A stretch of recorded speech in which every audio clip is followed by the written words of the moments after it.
I just got back from touring all over Australia with a bunch of sick bands like Periphery, Coheed and Cambria, Leprous, Novelists, Intervals, and we even did some sideshows with both Leprous and Intervals. Here's exactly what happened.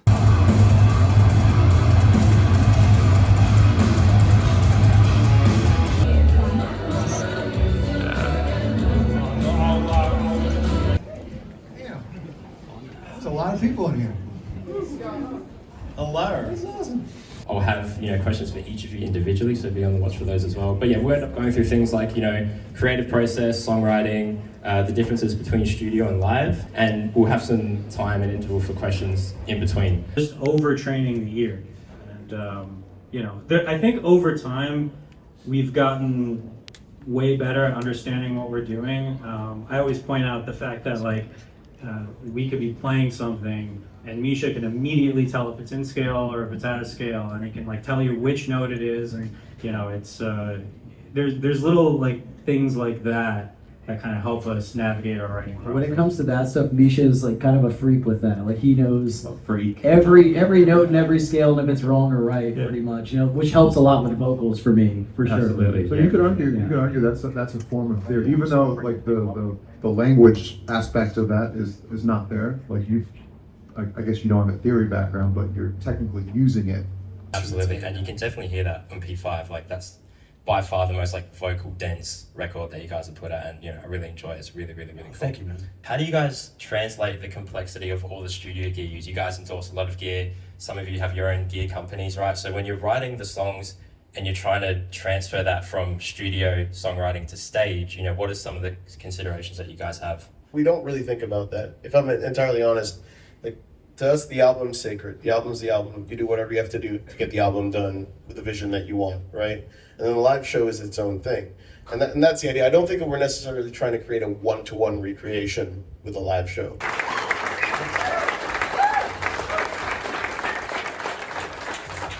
we'll catch you guys tonight at 8 o'clock.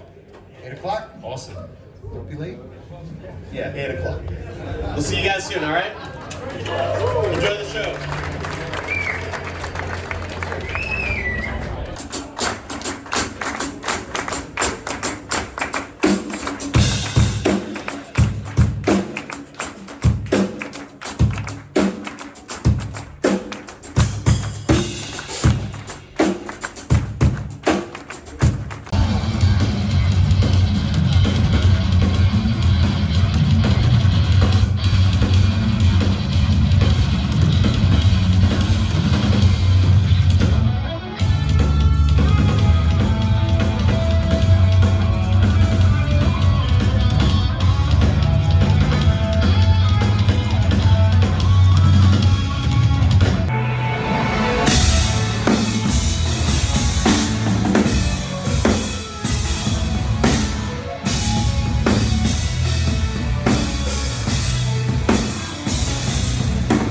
So I'm just sitting backstage or side stage, just waiting until it's time to go up to do my workshop, just set everything up.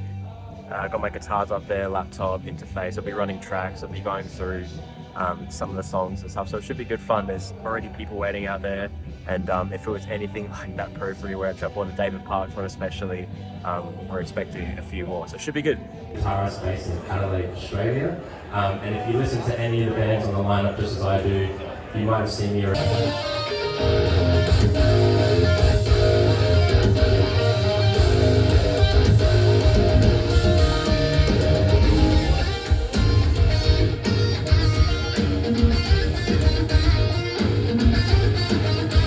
And I've got pickups in there because I love them that much. So it's very interesting to see, how over time stuff like that does come apart. But yeah, I love Jackson's because for the modern stuff, I don't really think there's a brand doing it better than them. Dancing in that fine line of, needing to do too much without being overbearing as an instrumental artist, because of course there's a certain expectation to do a million things at once. But again, if everything is up at that point, it's just going to sound average to me.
back at the accommodation, back at the hotel. Day 1 done. Feeling good. Periphery workshop was good. You know, it was a bit nervy at the start for me, but I think that now that is past and I know exactly what to expect for the next ones, it'll be fine. And you know, having that intro to the guys is really handy as well. My workshop went good. Periphery got to start a little bit early, which was cool, so I quickly wrapped my workshop up so we could all watch Periphery. But yeah, we'll be seeing Periphery's headliner tomorrow night at the Bright Side, so we're sticking around in Brizzy for another night. Should be good. Feeling good.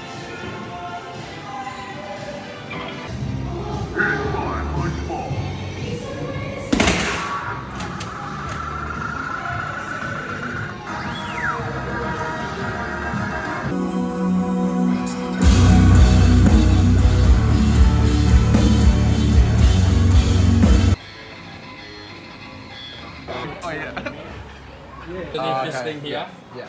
Alright. I just want to get this on. Show me your thumb. Alright, let's test it. Look at that.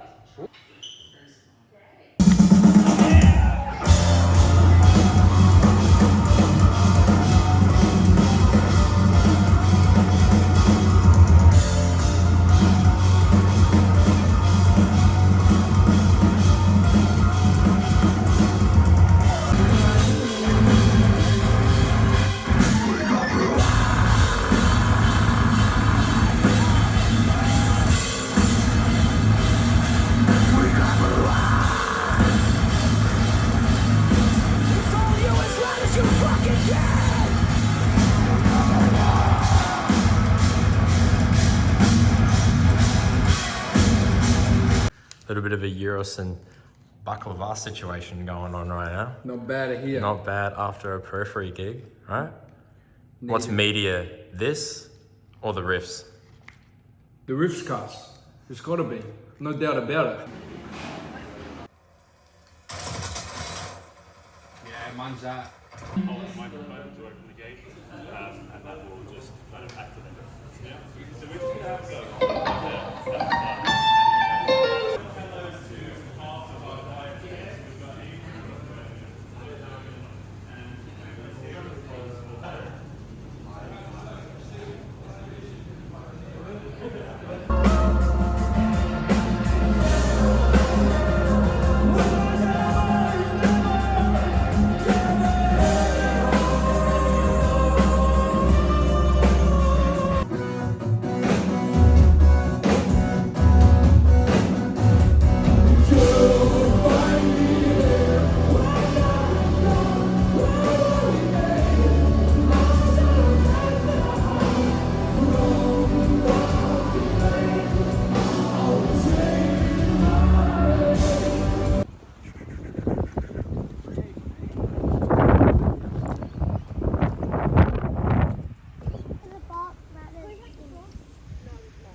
What's up, Adelaide? We're Intervals from Toronto, Ontario, Canada. We came a long way to play far too many notes for you guys. You guys ready to have some fun? Let's go.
I'm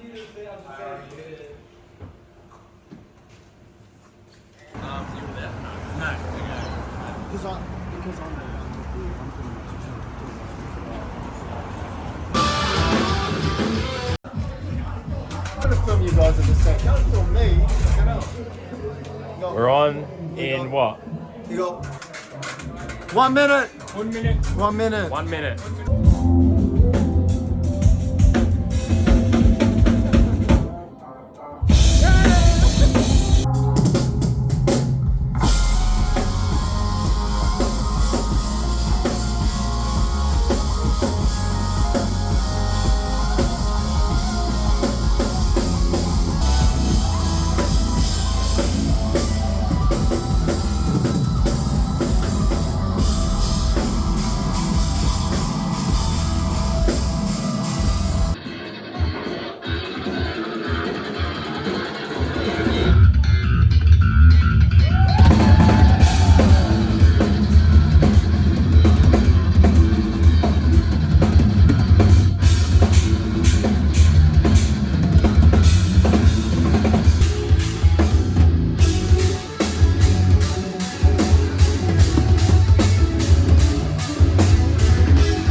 Since we've been in Melbourne, this is cool.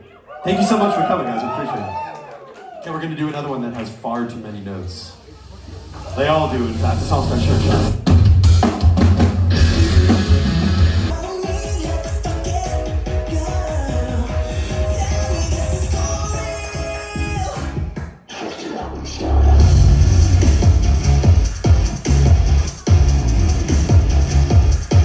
Just played the show last night. It was awesome. Very, very good time, very fun time. Thank you to everyone who came out. As you can probably tell, I'm very, very tired and sound very, very dusty. Monolith Melbourne run is today. Workshops with Periphery, my own workshop. Lots of sick bands. Cannot wait.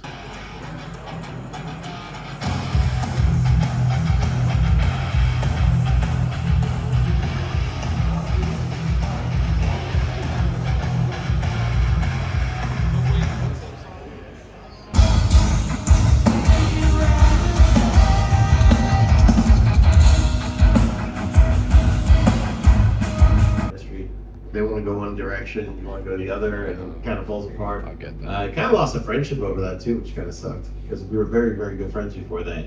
But I guess that's like how strongly people feel about music, right? And how personal it is. So I was I like, had to mention that when I first started working with Misha and the guys, they always encouraged me to be myself when we were writing music. And I know I have a style. Sometimes, in my opinion, it could be a little predictable, and I'm kind of trying to, level up in my own way. But they always try to encourage me to be myself in the studio, and that's all the respect to them. I'm like, just don't do it. Like it's hard to start a band, and it's it's not very rewarding a lot of the time. But the one tip that I always stick by is like, be a good hang. Like be somebody that people want to be around, and try to be on time for things. Like it's very simple, like common sense stuff. But like you'd be surprised how far it takes you.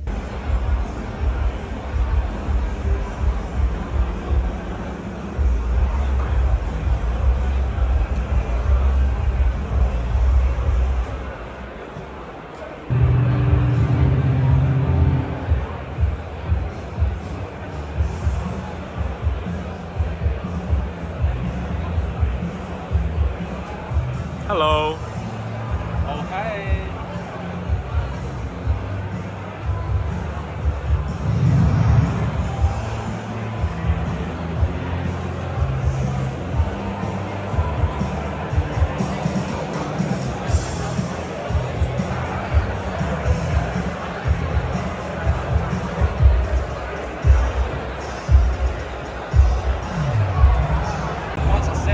Yeah.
Like the thing that a lot of people should know is that a tone that works for the studio isn't going to be the best tone that's going to work live. So you really have to kind of figure out through a live experience what that's going to sound like, and you know, it depends on like how you play and what kind of music you play and how much gain you're going to use and stuff. So the stuff you'd use to record may not necessarily translate one-to-one, and it's good to take a look at that. 100%. I reckon we've got time for already. Yeah. We're always bouncing ideas off one another, like whether it's finishes on a guitar, color, new materials, pickups, like we're talking amongst ourselves, and then we're always having dialogues independently with the other companies that we work with. And the fact that we all play at different companies, you know, among the three of us is a complete coincidence. But we love forging those relationships and carrying those long-standing relationships with the companies that we work with respectively, because they help make instruments that inspire us to do what we do, and that's really the ultimate goal here. You know, We are all working with companies that are quite happy to not only work with us, but they're quite happy that we know what we want. They really respect that. They're like, okay, you're coming in with a plan. You want very specific specs. In the case of Mark, as I said, it hadn't been done before. It was maybe a bit of a battle. They're like, we've never done that. We don't really do that.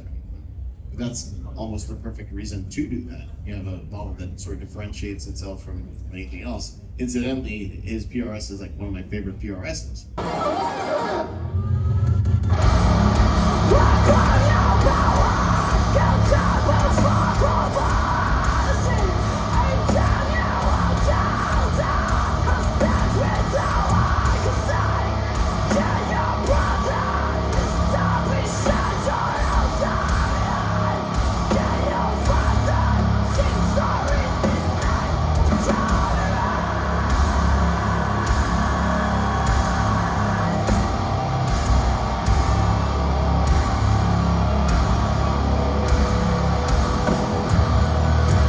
And then we're going to do it again in a bit, and I'll mess around with it a little bit and see what happens. Alright.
So for example, if I was in like whatever key this is, I don't know theory, I don't know what, I could not play a C major scale for you on this guitar, but I do know that this does sound nice, like, which drop tuning I can do on the top string as well. I can do it 2 frets up, strings below, and 3 frets up from that. So that's like 4 different octaves, right? And does anyone know what mode I just played? Can someone tell me? Major? Oh, okay. All right. I thought it was like going to be something really cool. It's just major scale.